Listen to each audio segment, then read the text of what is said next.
Hello दोस्तों, स्वागत है आप सभी को आपके अपने YouTube channel super teaching point में। दोस्तों, इस वीडियो में हम लोग क्या करेंगे कि जो दूरी सूत्र होता है उसे प्रमाणित करेंगे कि जो दूरी सूत्र होता है ये कैसे मतलब इतना होता है। आप जहाँ भी पढ़ते होंगे वहाँ पर या तो इसको प्रमाणित कराया जाता होगा, नहीं तो सीधा बोल दिया जाता होगा कि यह दूरी सूत्र है, फॉर्मूला है, इसको याद कर लीजिए और इससे आपका क्वेश्चन बनेगा। लेकिन दोस्तों मैं आपको बता दूं कि मैथ में कोई भी चीज़ होता है वो सब प्रमाणित होता है। तो आइए हम लोग इसे प्रमाणित करें। तो कैसे मतलब यह x2 माइनस एक्स वन का square plus y2 minus y1 का होल स्क्वायर होता है, जिसे हम लोग क्या कहते हैं, दूरी सूत्र। और आप भी जानते हैं।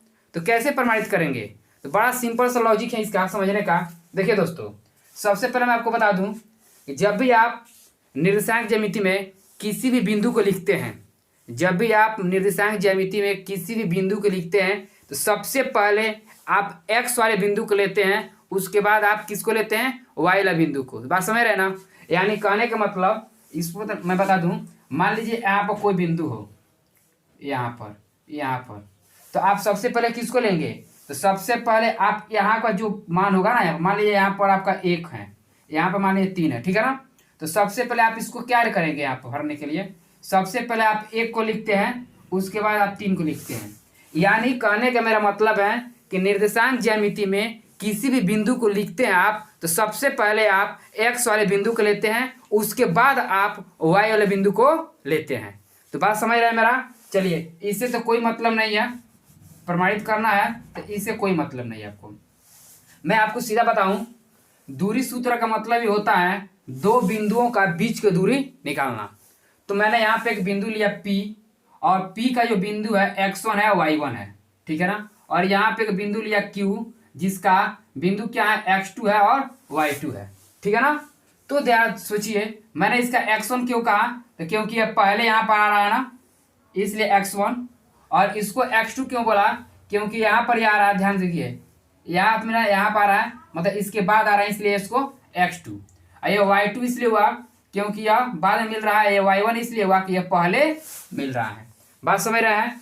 और आप बोलेंगे पहले x1 ही क्यों लिया गया, तो भाई साहब ये नियम है कि आप निर्देशांक ज्यामिति में किसी भी बिंदु को आप लिखेंगे, सबसे पहले आप x वाले बिंदु को रखते हैं, चाहे कोई भी स्थिति आ जाए।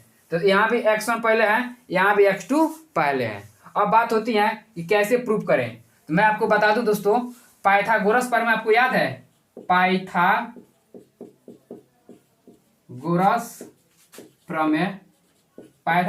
प्रमेय में यह किसके लागू होता है, तो समकोण त्रिभुज के लिए। पाइथागोरस प्रमेय समकोण त्रिभुज के लिए लागू होगा हमेशा। और इसका नियम होता है कि कोण का स्क्वायर जो होता है, लंब का स्क्वायर प्लस आधार का स्क्वायर होता है। यह किसके लिए रहेगा, तो हमेशा हमेशा यह समकोण त्रिभुज, समझ रहे ना, समकोण त्रिभुज यानी राइट एंगल के लिए लगता है, ठीक है ना। कोण का स्क्वायर बड़ा लंब का स्क्वायर प्लस आधार का स्क्वायर। तो मैं आपको बता दूं दोस्तों, यहाँ पर पी क्यू के बीच की दूरी निकालने के लिए सबसे पहले हमें यहाँ पर आकर मिलाया गया इस लाइन को, और इस लाइन को यहाँ पे एस से मिला दिया गया, ठीक है ना। अब देखिए, और इसके बाद क्या किया गया, इसका एक आधार बना दिया गया यहाँ पर। तो जरा सोचिए, आप दिमाग से अपने थोड़ा सा दिमाग लगाइए कि अगर हमको यहाँ से पी आर की दूरी निकालना हो तो क्या करेंगे।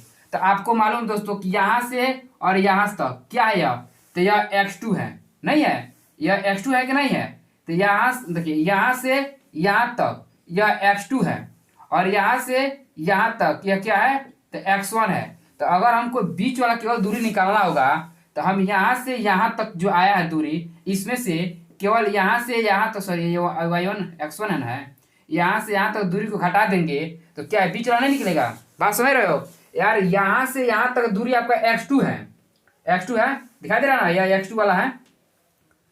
तो यहाँ से यहाँ तक आपका x2 है, बात समझ रहे हैं, और इतना आपका x1 है। तो यह x2 में से इस x1 को घटा दोगे, यहाँ से यहाँ तक में से इसको घटाओगे तो केवल आपका यही बचेगा, ये वाला पार्ट। बात समझ रहे हो। यानी कहने का मतलब, अगर हमको पी आर निकालना हो, मतलब P से R तक निकालना होगा, इस x2 में से x1 को घटा देंगे, तो x2 में से x1 घटा देंगे तो आपका निकल जाएगा क्या भाई, यह x2 में से x1 घट जाएगा तो PR निकल जाएगा। अब बात होती है इस QR को निकालना होगा, QR।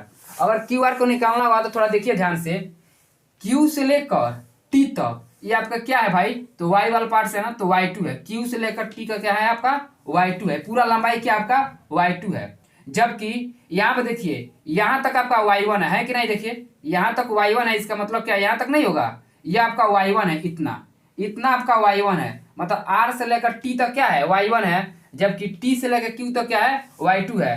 तो QR निकालना होगा, अगर आपको QR निकालना होगा, QR ये छोटा वाला पार्ट से निकालना होगा, तो पूरे बड़ा वाला मतलब T से ले Q में से, ध्यान देना पहले, टी क्यू में से, टी क्यू करने का मतलब यहाँ से लेकर यहाँ तक तो, क्या है आपका ये y2 है यार, समझो बात मेरा, ये आपका क्या है y2 है पूरा ये लंबाई, y2 है ना पूरा लंबाई, ठीक टी क्यू। और इसको में से इतना में से अगर एक पार्ट्स को घटा देंगे, टी आर घटा देंगे, यहाँ से यहाँ तक घटा देंगे, टी आर को घटा देंगे टी आर, तो केवल आपका क्यू आर बचेगा नहीं। और आपको मालूम है टी से आर तक क्या है, तो y1 है, यहाँ से यहाँ तक क्या है ये आपका y1 है, बात समझ रहे हो ना, यहाँ से यहाँ तक क्या है y1 है। तो y2 में से y1 घट जाएगा, y2 में से y1 घट जाएगा, तो आपका क्या आ जाएगा q1। और मैं आपसे एक बात पूछ रहा हूँ, बताइए यह राइट एंगल है कि नहीं है, यानी यह समकोण त्रिभुज है कि नहीं है, राइट एंगल है समकोण त्रिभुज। और जब समकोण त्रिभुज रहता है तो पाइथागोरस प्रमेय लागू हो जाएगा वहाँ पे। तो पाइथागोरस प्रमेय जब लगेगा तो आपको मालूम है ना कि ये वाला जो है कोण है, ये वाला आधार है, ये वाला लंब है। तो कहने का मेरा मतलब है, आप जानते हैं कि पाइथागोरस प्रमेय में कोण का स्क्वायर जो होता है आधार का स्क्वायर प्लस लंब का स्क्वायर होता है, आपको मालूम है। तो इसमें कोण क्या है आपका, तो आप कहेंगे पी क्यू आपका कोण है ना, तो पी क्यू का स्क्वायर हो जाएगा।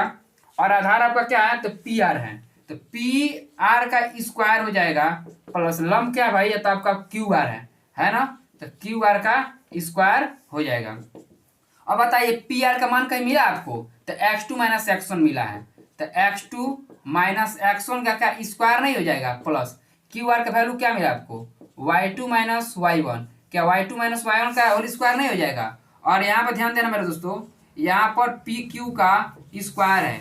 अब इस स्क्वायर को हटाना है तो आपको जानते हैं ना कि जब स्क्वायर हटकर बराबर के दूसरी तरफ जाता है तो वहां पर क्या देता है, वर्गमूल यानी अंडर रूट चढ़ जाता है, ठीक है ना। तो यहाँ पर पी क्यू बराबर का क्या हो जाएगा अंडर रूट ऐसे लग जाएगा, ठीक है। और आराम से आपका x2 माइनस x1 का whole square plus y2 minus y1 का होल स्क्वायर, बात समझ रहे हैं मेरा।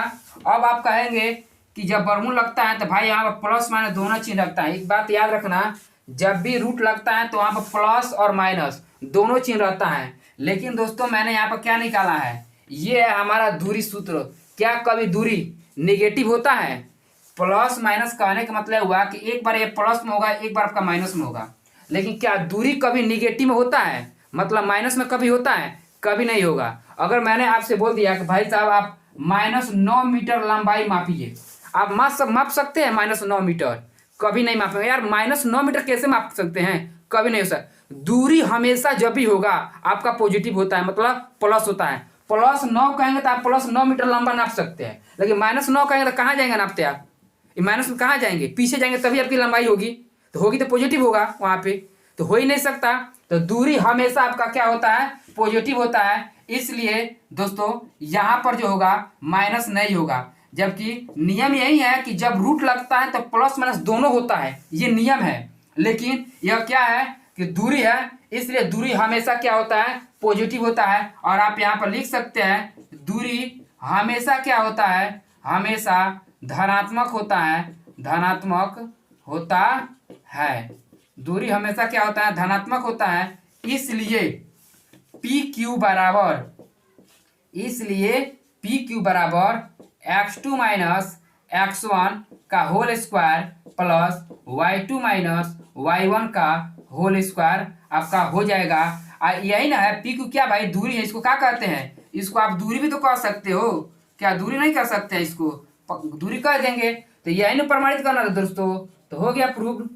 बताइए x2 माइनस x1 का whole square plus y2 minus y1 का होल स्क्वायर, कितना आसानी से प्रूफ